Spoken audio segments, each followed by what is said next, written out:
सभी प्रकार के कॉम्पिटिटिव एग्जाम, चाहे यूपीएससी हो, एमपीपीएससी हो, एमपीएसआई हो, एसएससी हो, या फिर कोई भी आपके स्कूलिंग के लिए भी आपको हिस्ट्री समझने में यदि प्रॉब्लम होती है, तो आज हम लोग उस सब्जेक्ट को काफी सरल तरीके से पढ़ने वाले हैं। और हमारा जो आज का टॉपिक है वो है वेद। भारतीय इतिहास को जानने के स्रोत का पहला वीडियो जो है वो हमारा जारी हो चुका है, और उसी में से हमें जो सबसे पहले सोर्स पढ़ना है वो है वेद। तो आज हम लोग जो वेदों को पढ़ने वाले हैं, एक्चुअल में यहाँ से सबसे ज्यादा लोगों को प्रॉब्लम होती है, और ये किसी भी कॉम्पिटिटिव एग्जाम का एक फेवरेट क्वेश्चन भी होता है। परेशानियां क्या होती है कि प्रत्येक वेदों की संख्या चूंकि 4 है, और इन वेद के प्रत्येक के उपवेद भी हैं, ब्राह्मण ग्रंथ भी हैं, फिर इन वेदों में क्या लिखा हुआ है, इनके लेखक कौन है, ये सारी चीजों को लेकर काफी सारी चीजें मेहनत करने के बाद भी, रटने के बाद भी सब हौच पौच हो जाता है। 4 ऑप्शन में कंफ्यूजन होता है कि कौन सा किसका है। तो एक टेबुलर फॉर्म में हम आपको एक काफी बड़ा टॉपिक आपको बिल्कुल सिंपल स्मार्ट तरीके से पढ़ना बता रहे हैं। एक छोटी सी टेबल में सारे फैक्ट आ जाएंगे, जिसको लोग 2 पेज में कवर करते हैं, वो हमारा सब कुछ एक टेबल में कवर होने वाला है। तो आप लोग सभी जानते हैं वेदों की संख्या है 4। तो यहाँ पे जो 4 वेद हैं, इनका क्रम जो है, सबसे पहला जो है लिखा गया वो है ऋग्वेद, उसके बाद सामवेद, यजुर्वेद। हिंदी और इंग्लिश दोनों में एक ही है, मतलब कोई ऐसा नहीं है कि हिस्ट्री में आपको इंग्लिश टर्मिनोलॉजी अलग से मिलने वाली है, सब कॉमन है।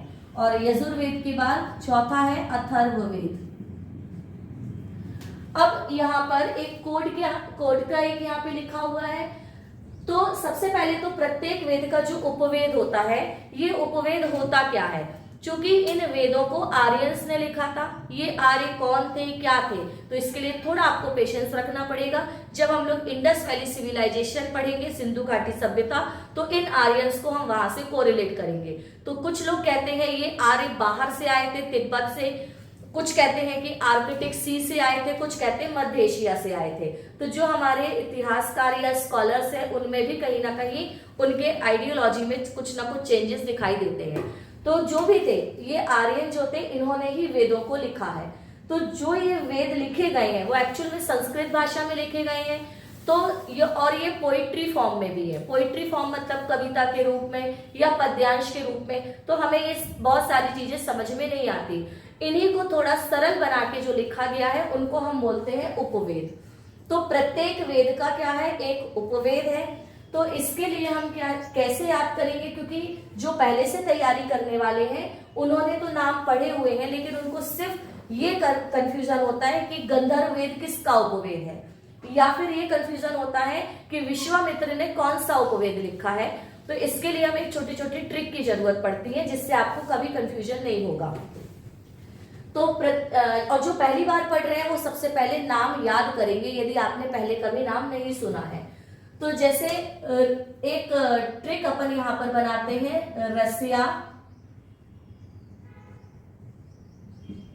रस्या का मतलब है ऋग्वेद, सामवेद, यजुर्वेद एंड अथर्ववेद। और आगदश मीन्स AGDS। इससे हम सारे डिकोड करेंगे। हम इसी से, देखो मुझे भी किसी सोर्स की जरूरत नहीं पड़ती है, और डायरेक्ट इन कोड के माध्यम से सारे नाम याद आ जाते हैं तुरंत। ए से आयुर्वेद, मतलब ये है कि ऋग्वेद का उपवेद क्या है, आयुर्वेद। इसी तरह सामवेद का G फॉर गंधर्व वेद, यजुर्वेद का D फॉर धनुर्वेद, और S फॉर शिल्पवेद। अब आपका कोई भी ऑप्शन में दिया रहे, बंद धनुर्वेद किसका उपवेद है, ये चारों वेद ऑप्शन में होंगे। आपके पास ट्रिक है, आप पीछे रफ कार्य के लिए जगह होती है, वहां पे ट्रिक लिखो और तुरंत आप डिकोड करो, आपको कभी कंफ्यूजन नहीं होगा। जो भी आप आंसर पिक करोगे वो सॉलिड होगा, चाहे यूपीएससी हो, एमपीपीएससी, जिसमें माइनस मार्किंग की व्यवस्था है। तो आपके 3 नंबर जो है वो पक्के, क्योंकि 3 नंबर का एक क्वेश्चन होगा। इसके बाद अब आते हैं रचनाकर, मतलब लेखक या राइटर। और ये किसके लेखक है, उपवेद के, क्योंकि वेदों को तो किसने लिखा है, आर्यंस ने। तो बाकी के जो उपवेद है वो क्या किए गए हैं, एक्चुअली इसको ट्रांसलेट करके थोड़ा इजी बनाया गया है। तो आयुर्वेद के जो रचनाकर या लेखक हैं वो है धन्वंतरी, गंधर्व वेद के भरत मुनि, धनुर्वेद के विश्वामित्र और इसके अलावा शिल्प वेद के विश्वकर्मा। अब दोस्तों कैसे याद है, किसी सोर्स की जरूरत नहीं होती है, बस एक बार पढ़ो, स्मार्ट तरीके से पढ़ो, ये हमेशा के लिए आपकी मेमोरी में सेव हो जाएंगे। बहुत इजी है। धन्वंतरी ऋषि, हम आज भी धन्वंतरी जी को आयुर्वेदाचार्य या मेडिकल साइंटिस्ट के तौर पर जानते हैं, तो बहुत इजी है, हर डॉक्टर्स के केबिन में भी लगी होती है इनकी फोटोज। फिर आते हैं गंधर्व वेद भरत मुनि। एक्चुअली इसको याद करना थोड़ा सा अपन ज्यादा बढ़ा के थोड़ा कोड ट्रिक बता रहे हैं आपको, आगे चल के एक नाम पढ़ना पड़ेगा, मनु। ठीक है, मनु ऋषि थे, मनु ने मनु स्मृति लिखी हुई है और उसमें 4 प्रकार के, एक्चुअली 8 प्रकार के विवाहों का उल्लेख है और उनमें से एक विवाह होता था गंधर्व विवाह। ये आजकल की एक तरह की अपन चोरी छुपी मंदिर में शादी समझ सकते हैं, लव मैरिज समझ सकते हैं, जो घर वालों को नहीं पता है चुपचाप से मैरिज कर ली। तो गंधर्व विवाह एक पैटर्न था जो मनु स्मृति में वर्णन है, तो मनु से हम लोग मुनि याद कर सकते हैं और गंधर्व विवाह को गंधर्व वेद से कोरिलेट करें। थोड़ी ट्रिक लंबी है लेकिन आप इस तरीके से पढ़ोगे तो गलतियां कभी नहीं होंगी। फिर आते हैं धनुर्वेद के विश्वामित्र। विश्वामित्र का नाम आपने सुना होगा, रामचंद्र जी को विश्वामित्र ले गए थे आश्रम में, वहीं पे शिक्षा आदि दिलवाई। तो ये काफी क्रोधी ऋषि थे और जल्दी जल्दी ये धनुष बाण निकाल लेते थे। इस तरीके से कुछ याद करेंगे। और सबसे इजी है शिल्पवेद विश्वकर्मा। विश्वकर्मा आज भी बढ़ई कहलाते हैं, मतलब एक तरह से कारपेंटर, और इनका काम क्या होता है, आर्किटेक्ट होते हैं ये शिल्पवेद। तो इससे अपन इजी याद कर सकते हैं, इसमें तो आपको रटने की जरूरत भी नहीं होगी। फिर आते हैं अपन विशेषता, मतलब ये कि किसकी विशेषता, वेद, मतलब इन वेदों में किसका डिस्क्रिप्शन है या इसमें क्या लिखा हुआ है या किससे रिलेटेड है। तो जो ऋग्वेद है इसमें देवताओं की स्तुति का वर्णन है, या हम कह सकते हैं देवताओं की मानसिक पूजा होती थी। और यहाँ पर नेचुरल गॉड गॉडेस होते थे, मतलब कोई भी सभी प्राकृतिक देवी देवता प्राकृतिक ही होते थे। शिव, विष्णु, कृष्ण, राम आदि का उल्लेख यहाँ पर नहीं है। और नेचुरल गॉड गॉडेस मतलब जैसे वायु, अग्नि या इंद्र का उल्लेख पुरंदर के रूप में मिलता है, पृथ्वी का उल्लेख मिलता है। तो कुल सूर्य की पूजा होती थी, मतलब जितने भी प्राकृतिक हैं उन सभी का। फिर आते हैं सामवेद, ये संगीत से संबंधित है, it is related to music. और म्यूजिक या संगीत मतलब देवताओं की स्तुति में गाए जाने वाले गीत, और गीत मतलब भजन आदि, आरती वगैरह का इसमें वर्णन मिलता है। और यजुर्वेद का संबंध है यज्ञ और कर्मकांड। आप कर्मकांड जानते हैं क्या होता है, कुछ लोग जानते भी होंगे और कुछ नहीं जानते। कर्मकांड का मतलब होता है कि जो भी हम पूजा के तरीके करते हैं, जैसे हमने जल चढ़ाया, टीका चंदन लगाया, फूल चढ़ाया, इन सबको कर्मकांड कहते हैं। और भी बहुत सारे होते हैं, यज्ञ करना, आहुतियां देना, उसमें भी जितने भी तरीके के रीति रिवाज होते हैं इन सभी को हम कर्मकांड कहते हैं। तो इन सब का उल्लेख किसमें मिलता है, यजुर्वेद में। और अथर्ववेद का संबंध है तंत्र मंत्र और जादू टोना, मैजिक।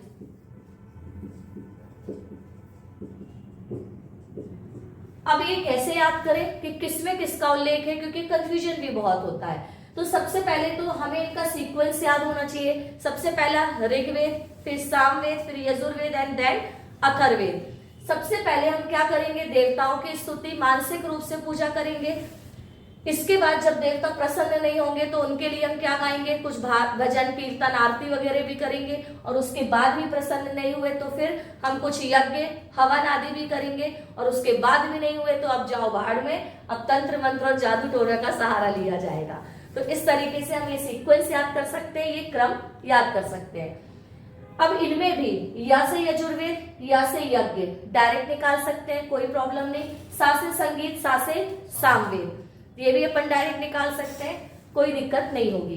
अच्छा, ये तंत्र मंत्र जादू टोना कौन सा होता था, व्हाइट मैजिक और ब्लैक मैजिक, 2 प्रकार के होते हैं, सफेद जादू, काला जादू।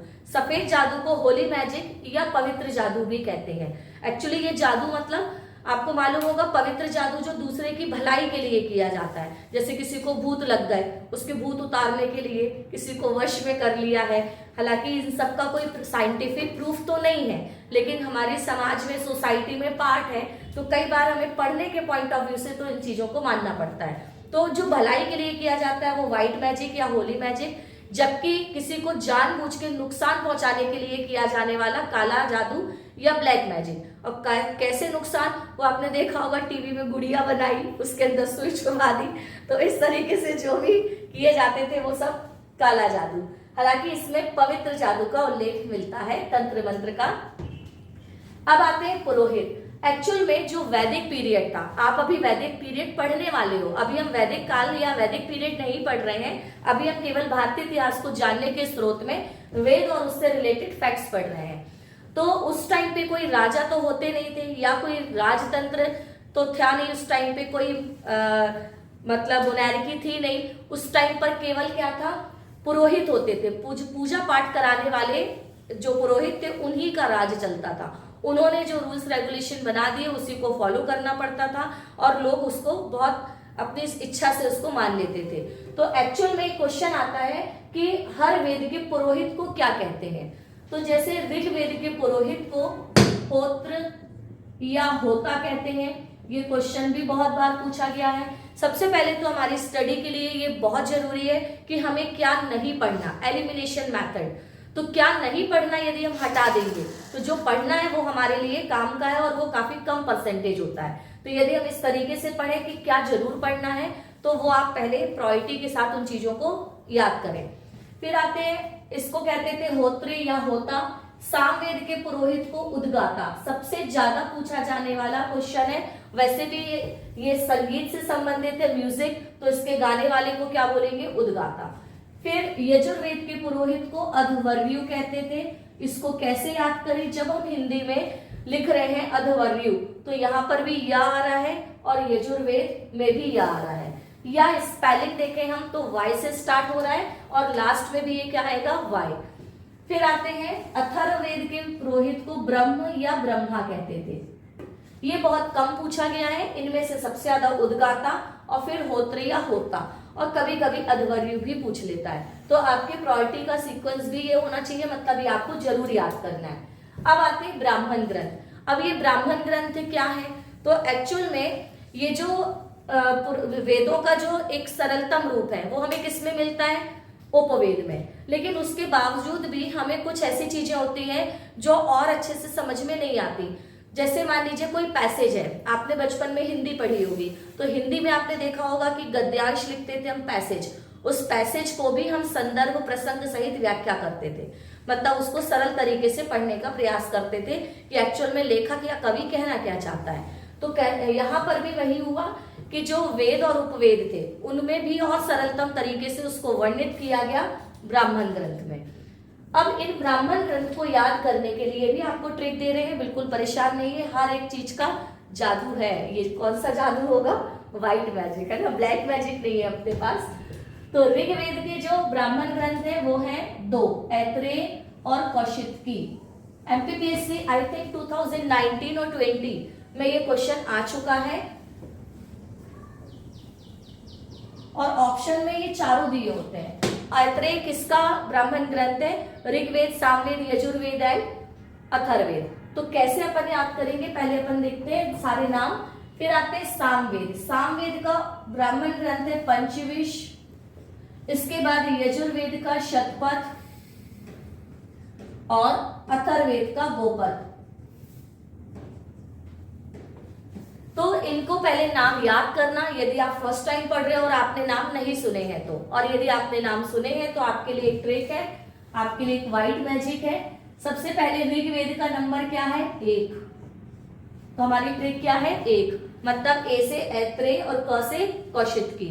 तो ये दोनों किसके ब्राह्मण ग्रंथ है, ऋग्वेद के। फिर छोटी छोटी ट्रिक बना लो, जैसे सांप, सांप में अपन क्या याद कर सकते हैं, पंचविश एंड सामवेद। यश, या से यजुर्वेद एंड शतपथ, और लास्ट में अपन ने क्या लगा दी, आग, तो अथर्ववेद एंड गोपद।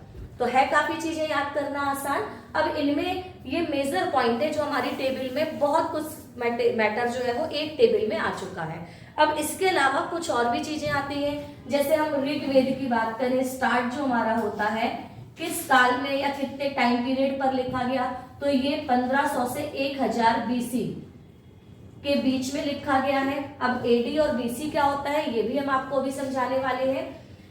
ऋग्वेद जो है सबसे पुराना है और इसमें 10 मंडल और 1028 ऋचाओं का वर्णन है या श्लोक है। ये फिगर पूछा गया है 10 मंडल और 1028 श्लोक। इसके अलावा इनमें ये भी क्वेश्चन आता है कि तीसरे मंडल से क्या लिया गया है, गायत्री मंत्र। जब हम गायत्री को हिंदी में लिखते हैं तो कितने अल्फाबेट आ रहे हैं, इसमें कितने वर्ड है, 3। तो गायत्री मंत्र किस मंडल से लिया जाएगा, 3। यहीं पर याद कर लो, आपको घर ले जाके रटने की जरूरत नहीं है। गायत्री में कितने अक्षर आ रहे हैं, 3। तो ये किस मंडल से लिया जाएगा, तीसरे मंडल से। इसी तरह 9वें मंडल में सोमरस का उल्लेख है। अब सोमरस आप लोग जानते हैं क्या होता है। सोमरस मतलब देवताओं की शराब एक तरह की, वो लोग सोमरस का पान करते थे। और हमारे यहाँ यदि कोई पीता है तो हम बोलते हैं बेवड़ा है या पियक्कड़ है ना, टल्ली हो गया है।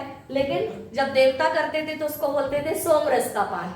फिर भी कुछ भी हो, ड्रिंक या शराब हमारे लिए नुकसानदेह है, तो हम इस तरह से याद करेंगे नो सोमरस, मतलब सोमरस नहीं पीना है। तो 9 से क्या याद हो जाएगा, 9वें मंडल में सोमरस का उल्लेख है। इसके अलावा 10वें मंडल के पुरुष सूक्त में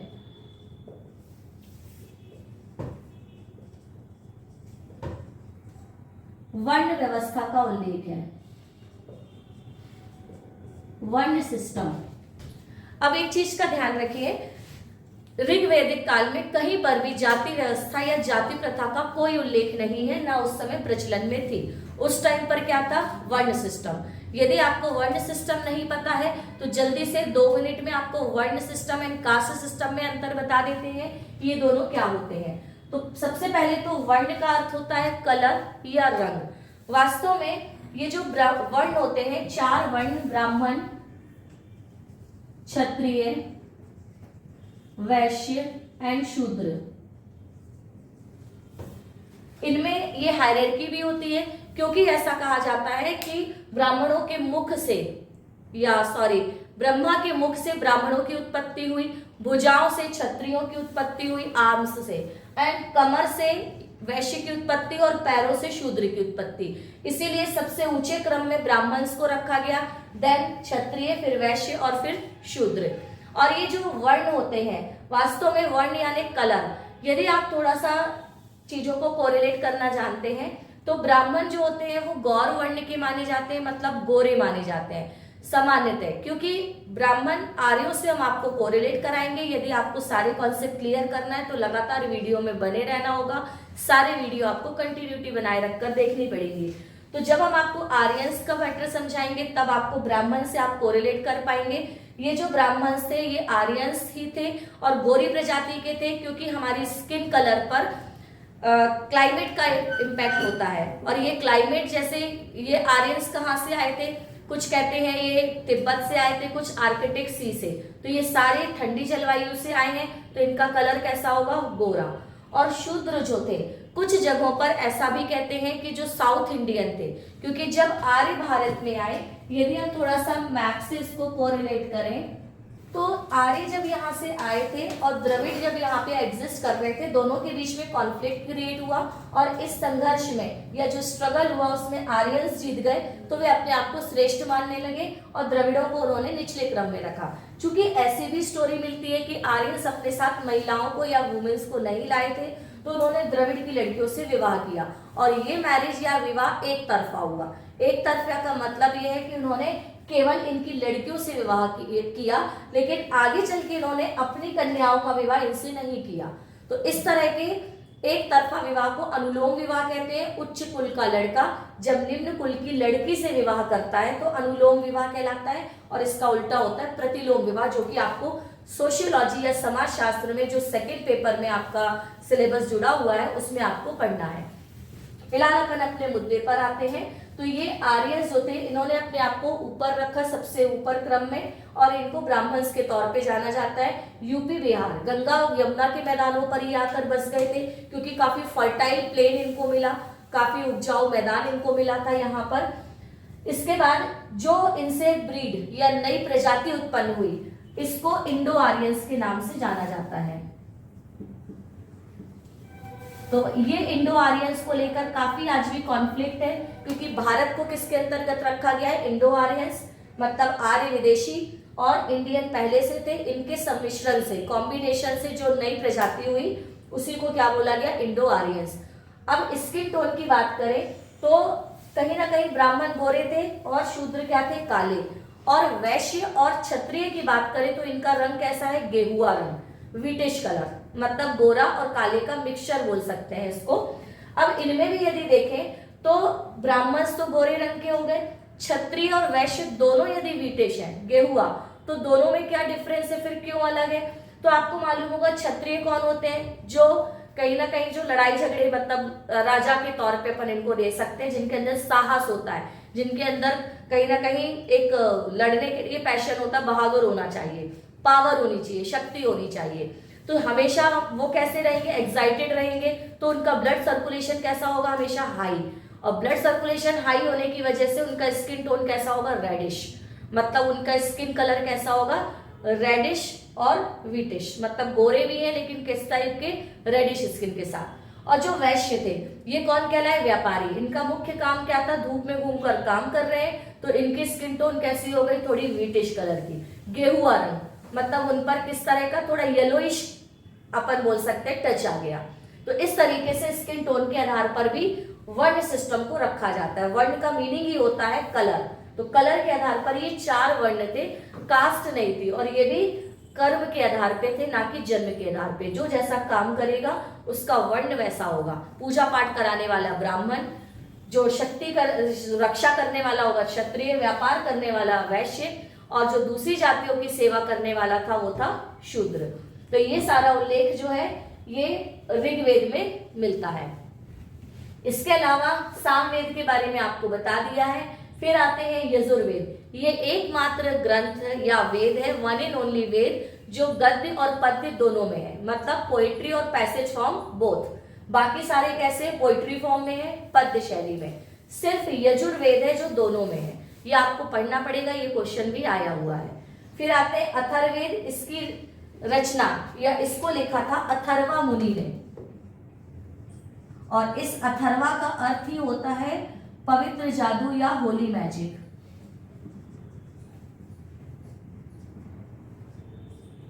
तो ये तो थे हमारे वेदों के बारे में कुछ सामान्य जानकारियां, जो सामान्य थे, सबको याद करना तो आसान है लेकिन याद रखना सबसे लंबे समय तक काफी मुश्किल।